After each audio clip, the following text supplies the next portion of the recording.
ታዋቂዋ አርቲስት ድንግል ማርያምን አኩርፋ እንደነበርና ቤተክርስቲያኗ አጠገብ ስትደርስም ፊቷን ታዞር እንደነበር ገለጸች። ቀነኒ የምትባል ልጅ አርፋ ነበር። የተቀበረች የት ነው? ካቴድራል ስላሴ ካቴድራል መንበረ ጸባዖት። ለምን እዚህ ምድር ላይ ስትሞቱ ትረሳላችሁ? ቴክስት ያልመለሰችውም እንትና እኮ እንደዚህ ይለኛል። አትጨነቅ ወንድሜ፣ ስትሞት ትረሳል። እግዚአብሔር ግን አይረሳም። ስደተኛዋና ከርታታዋታችን በሰው ሀገር ማለትም በሳውዲ አረቢያ በደረሰባት ህመም ህክምና ውስጥ ገብታ ህክምና አልጋ ላይ ያለች ያልተለመደ እንቅስቃሴ ማሳየቷ ብዙ ኢትዮጵያውያንን አሳዝኗል። ዶክተሮች እንዳሉት ከሆነ ከጭንቀት ጋር የተያያዘ ህመም ነው። የቅርብ ዘመዶቿ ድረሱላት እያሉ ይገኛል። ሰላም እንዴት ናችሁ? ስደተኛዋ በሳውዲ አረቢያ የገጠማት አሳዛኝ ገጠመኝና አርቲስት መቅደስ ከእመቤታችን ጋር ያደረገችውን ኩርፊያ የሚያስመለክት ቪዲዮ። ሰላም ለእናንተ ይሁን ተመልካቾች፣ እንዴት ናችሁ? ዛሬ እጅግ በጣም ጠቃሚ የሆኑ ቪዲዮዎችን ወደ እናንተ ይዤ መጥቻለሁ። ከእናንተ የሚጠበቀው ቻናሉን ሰብስክራይብ፣ ቪዲዮን ላይክ በማድረግ ቤተሰብ ይሁኑ እያልኩኝ አርቲስት መቅደስ ጸጋዬ ከእመቤታችን ጋር ተኳርፋበት የነበረችበትን ጉዳይና አሁን ደግሞ ድንቅ ተአምር ስላደረገችላት ሙሉ ታሪኩን አስደምጣችኋለሁ። ታዋቂዋ አርቲስት ድንግል ማርያምን አኩርፋ እንደነበርና ቤተክርስቲያኗ አጠገብ ስትደርስም ፊቷን ታዞር እንደነበር ገለጸች። ነገሩ ምንድነው? በአጭሩ ላቀርብላችሁ። ልጅሽ አይደለም እንዴ? በቃ በጣም አኮረፍኳትና በዘመን ብዛት ከፍተኛ ጉዳት የደረሰበትን የግሸን ደብረ ከርቤ ቅድስት ማርያም ቤተክርስቲያን በህብረት ለማደስ በሚል በተዘጋጀ ቪዲዮ ላይ የተደረገላትን ምስክርነት የሰጠችው ተዋናይት መቅደስ ጸጋዬ መኪና ስነዳ የእመቤታችን ቤተክርስቲያን ጋር ስደርስ ፊቴን አዞር ነበር አኩርፌ ስትል ገልጻለች። ሞጋቾች በሚል የቴሌቪዥን ድራማ ከህዝብ ጋር የተዋወቀችው ተዋናይቷ በለቀቀችው ቪዲዮ ላይ ምንም ቢገጥመኝ ምንም ብሆን ቀድሜ የምናገረው እሷን ማለትም ቅድስት ድንግል ማርያም ማለቷ ነው። እናም አንድ ቀን ለጥያቄ ምላሽ ሳላገኝ የቀረውበት ጊዜ የለም።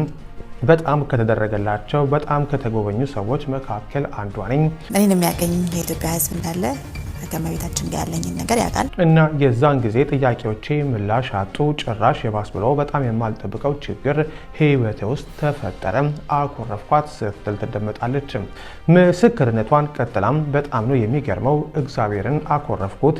ለምን መጨረሻ ላይ የመጣው ፈተና ፍጹም የማልፈልገው ህይወቴ ላይ እሷንም ደግሞ ብዙ የለመንኳት በህይወቴ እንዲህ አይነት ነገር እንዳይገጥመኝ የጠየኳት ነገር ስለነበር እንዴት አሳልፈሽ ትጭኛለሽ? ልጅሽ አይደለሁ እንዴ ብዬ በቃ በጣም አኮረፍ።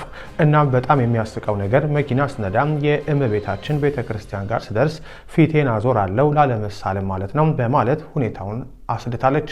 እሷንም ደግሞ በብዙ የለመንኳት በህይወቴ እንዲህ አይነት ነገር እንዳይገጥመኝ የጠየኳት ነገር ስለነበር እንዴት አሳልፈሽ ትጭኛለሽ? ልጅሽ አይደለሁ እንዴ ብዬ በቃ በጣም አኮረፍኳትና በጣም የሚያስቀው ነገር መኪና ስነዳ የእመቤታችን ቤተክርስቲያን ጋር ፊቴን አዞራለሁ ራሱ ሳለም ላለመሳለም ማለት። እውነት ለመናገር እኔም የመቅደስን ስሜት እጋራለሁ። ማን ነው ጥያቄ ጠይቆ የዘገየ ሲመስለው በጭንቅ ውስጥ በሀዘን ውስጥ ሆኖ ወደ ፈጣሪው ወይም ወደ እመቤታችን ጥያቄ ጠይቆ ያ ጥያቄ ሳይመለስ ሲቀር የሚሰማውን ስሜት እኔ መቅደስ ጸጋዬን እጋራታለሁ። ነገር ግን የሚሆነውና መደረግ ያለበትን አባታችን ወይም እመቤታችን ቅድስት ድንግል ማርያም በሁኔታዎችና በጊዜያት መልስ ለኛ ትሰጣለች። እስቲ ወደ ታሪኩ ጥያቄዋ ምላሽ እንዳገኘና ወደ ቤተክርስቲያኗ እንደተመለሰች ስትገልጽም አንድ ቀን ሌሊት በቃ የሆነ ነገር ድምጽ ነገር ነው የሚሰማኝ፣ ግሸን ግሸን ይላል። እኔ ደነገጥኩ። እንዳልኳችሁ ገዳምን ብዙ የሚሄድ ሰው አይደለሁም፣ ህልምም የሚያይ ሰው አይደለሁም። በብዛትም ህልም አላይም። እኔም ተኛው ጠዋት እነሳለሁ። እግዚአብሔር ይመስገን መሀልም አልነሳም። በጣም እንቅልፋም ነኝ። ጠዋት ነው የምነቃው። ጠዋት ተነሳሁኝና ግሸን ካልሄድኩኝ አልኩኝ። እንዴት ይኬዳል የሚለውን አላውቅም ነበር። ብቻ ጠዋት ተነስቼ ግሸን እንደሚሄድ ነበር የማውቀው። ከዛ ተነሳው፣ ትኬት ተቋረጠ፣ ሄድኩ።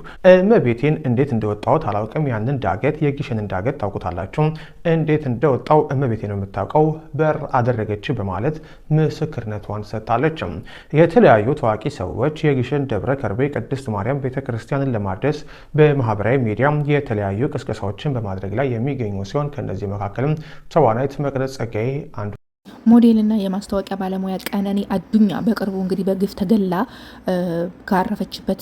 ካረፈችበት ሰዓት ጀምሮ እጅግ በጣም አጨቃጫቂና አወዛጋቢ መረጃዎች በቀነኒ ሞት ዙሪያ እየወጡ ነው። አሁን በቅርቡ ደግሞ እንደሚታወቀው የቀነኒና የአንዱዓለም ጎሴ በሚኖሩበት ቤት ውስጥ የተገኘው መረጃ ነው። እንግዲህ ደም ምልክት የተገኘበት የሲኒ ረክቦት ከስር ምንጣፉ ስር ደም ተገኝቷል ተብሏል። እንግዲህ እግዚአብሔር ሐቋን ያውጣላት። ነገር ግን አሁን ደግሞ እየተባለ ያለው የተቀበረችበት ቅድስት ስላሴ ካቴድራል ቤተክርስቲያን ለሷ አይገባትም ወይም ደግሞ እዛ መቀበር አልነበረባትም የሚባል ነገር ሞቷል። ሙሉ ቪዲዮን አዳምጡት። ዋጋ የከፈለ ዘማሪ ሰባኪ ቢሞት ግን ስላሴ አይቀበርም። ቀነኒ የምትባል ልጅ አርፋ ነበር። የአሟሟቷ ጉዳይ አጠያቂ ቢሆንም እችል ሞታለች። የተቀበረች የት ነው? ካቴድራል ስላሴ ካቴድራል መንበረ ጸባዖት። ለምን? የታዋቂ ጮኛ ስለሆነች ታዋቂ ስለሆነች በአጥቢያ ለምድር ያልተቀበረችው። አይሽ አሁንም ያልጸዳ አሰራር ቤተ ክህነት እንትን ውስጥ እንዳለ ካቴድራል ውስጥ የቤተክርስቲያን ዋጋ የከፈለ ዘማሪ ሰባኪ ቢሞት ግን ስላሴ አይቀበርም። እስከ መቼ ነው እንደዚህ አይነት አሰራሮች የሚኖሩት? ለዚህ እኮ ነው ሁልጊዜ የምንናገረው በቁም ካለ አገልጋይ ይልቅ የሞተ ዘፋኝ ክብር አለው የምንለው በቤታችን ውስጥ። በየአጥቢያ ሰዎች መቀበር ሲገባቸው በመሞታ እናዝናለን። ነገር ግን ታዋቂ ስለሆኑ በዚህም በዛም ተብሎ የቦታውም ዓላማ ቅድስት ሥላሴ ካቴድራል የተመሰረተበት ዓላማ ጀግኖች ዋጋ የከፈሉ መቀበሪያ መታሰቢያ እንዲያገኙ ነው። ቤተክርስቲያንን በዘፈን ሲያሳድድ የነበረ ሰው ሲሞት እዛ ይቀበራል። ቤተክርስቲያን ላይ ግን ዋጋ የከፈለ ስለ ቤተክርስቲያን የሞተ የታገለ ቢሆን አይቀበርም። ቤተክርስቲያን ውስጥ ያለው የአስተዳደር ቆሻሻ ካልጸዳ በስተቀር ነውር ካልጸዳ በስተቀር ቤተክርስቲያን እየተደፈረች ነው የምትቀጥለውና እንዲህ አይነት አካሄዶች ሞተች ስንት ቀን ሆኗት ረሳችኋት አይደል? ሬስት ኢን ፒስ ብላችሁ ፖስታችኋል። በጣም ማዘናችሁ ነግራችኋል። እሷ ስለሞተች ግን ህይወት ያቆማችሁ ሰዎች አላችሁ። አድናቂዎቿ ከ400 ሺህ በላይ ፎሎወሮች አሏት። ብዙ ሚሊዮን ቪው አላት። ጓደኞቿ ረሳችኋት አይደል? ምን ለብሼ ልውጣ፣ ምን ልብላ፣ ማንን ላግባ፣ የራሳችሁን ነገር ነው የምታስቡት። አያችሁ፣ ስትሞቱ ትረሳላችሁ። አንድ ሳምንት እንኳን አያስብላችሁም። ለምን የሀገር መሪ ቢሊዮነር ባለሀብት ሰው አትሆኑም? ስትሞቱ ትረሳላችሁ። ለራሳችሁ መኖር ጀምሩ። ለፈጠራችሁ እግዚአብሔር መኖር ጀምሩ።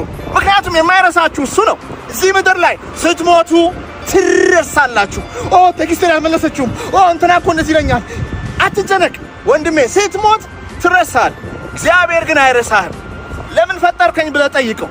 ለዓላማ መኖር ጀምር። ሰው ወደደ ጠላ አያገባም። ያንተ ቤት ስራ አይደለም። እግዚአብሔር እናንተ ከተስማማችሁ በህልማችሁ ላይ ያንን ኑሮው። ስትሞት ከረሱ ስትኖር እንዲቆጣጠሩ አታድርግ ወንድሜ። ትረሳለህ። አንተ ምንንም ትረሰኛለህ። ሞቼ ምናልባት ይሄን ቪዲዮ ረቪት ልታየው ትችላለህ። ረስተኸኝ ያ ብሮ የሚባለው ልጅ። ስለዚህ እንድትቆጣጠረኝ አላደርግም። የራስን ህይወት ሰው ሁሉ ስለ ራሱ ባያስብና ስለ ሌሎቹ በዙሪያው ላሉት ጠቅላላ ቢያስብ ቢሰጥ ጊዜውን ቢሰጥ ያለውን ነገር ቢሰጥ ስለ እናቱ፣ ስለ ልጁ፣ ስለ ቤተሰቦቹ፣ አብሮት ስለሚኖሩት ጓደኞቹ፣ ስለ ሀገሩ ቢያስብ ግን ራሱን ቢያጣ ምን ዋጋ አለው? እውነት ነው። መጀመሪያ ራስ ስደተኛዋና ከርታታዋ እህታችን በሰው ሀገር ማለትም በሳውዲ አረቢያ በደረሰባት ህመም ሕክምና ውስጥ ገብታ ሕክምና አልጋ ላይ ያለች ያልተለመደ እንቅስቃሴ ማሳየቷ ብዙ ኢትዮጵያውያንን አሳዝኗል። ዶክተሮች እንዳሉት ከሆነ ከጭንቀት ጋር የተያያዘ ህመም ነው። የቅርብ ዘመዶቿ ድረሱላት እያሉ ይገኛል። እህታችን አሁን ላይ የምትገኘው በሳውዲ አረቢያ ሪያድ ሕክምና ውስጥ ሲሆን ቅርብ ሰዎች ማለትም ኢትዮጵያውያን በቦታው በመገኘት ልጅቷን እንድትደርሱላት ዶክተሮች እያሳሰቡ ይገኛሉ። ቪዲዮ ሼር በማድረግ ለኤምባሲ እንዲደርስ አድርጉት። ስደተኛዋና ከርታታዋ እህታችን ዜና አስከፊ የስደት ገጽታዎች እግዚአብሔር ይጠብቅ። እግዚአብሔር ያየ በስደት ላይ ያሉትን ሁሉ ይጠብቅ። እህታችንን ፈጣሪ ይድረስላት። እንግዲህ ወገን ለወገን ነው። አንድ ስለዚህ የሰማሁትን መረጃ ደግሞ ልንገር። ቤተሰቦቿ ተገኝተዋል። ነገር ግን ወደ ኢትዮጵያ አልሄደችም። ፕሮሰስ ላይ ናት እስካሁን ያለችው። እንግዲህ እግዚአብሔር ለሀገሯ ያብቃ፣ ጤናዋን ተመልሶ ሰርታ እንድትበላ ያድርጋት። በወጣትነት እንደዚህ መሆን አገኛለሁ ብሎ ከቤተሰብ ርቆ በሽታ ይዞ ወደ ሀገር መመለስ እጅግ በጣም ከባድ ነው። እሷንም ቤተሰቦቿንም ፈጣሪ ይርዳቸው። እንግዲህ ዛሬ ያስኩላችሁን የመራረጥኩላችሁን ቪዲዮዎች እዚህ ጋር ጨርሻለሁ። በያላችሁበት የዓለም ዳርቻ ሰላም፣ ጤና፣ ፍቅር፣ በረከትን ተመኘውላችሁ። አበቃው። ቪዲዮውን ላይክ፣ ሼር፣ ሰብስክራይብ በማድረግ ቤተሰብ ይሁኑ።